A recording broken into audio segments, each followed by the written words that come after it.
வணக்கம் and welcome to Ravi's Photography. So இன்னைக்கு vlog ஒரு craft based vlog தான் பார்க்க போறோம்.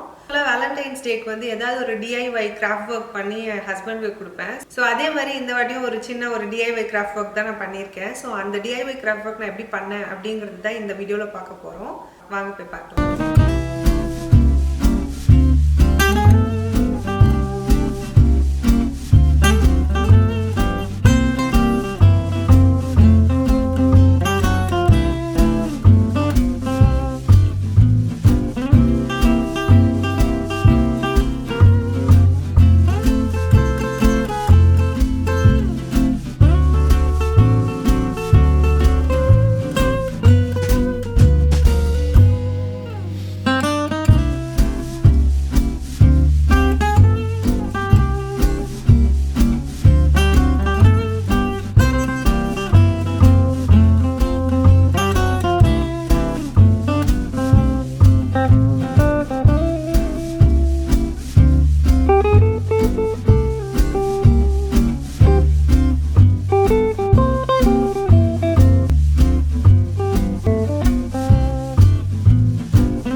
Hope உங்களுக்கு எல்லாருக்கும் இந்த வீடியோ ரொம்ப பிடிச்சிருக்கும்னு நினைக்கிறேன். ஸோ இதே மாதிரி ஒரு இன்ட்ரெஸ்டிங்கான வீடியோவில் உங்களை நான் நெக்ஸ்ட்டு சந்திக்கிறேன்.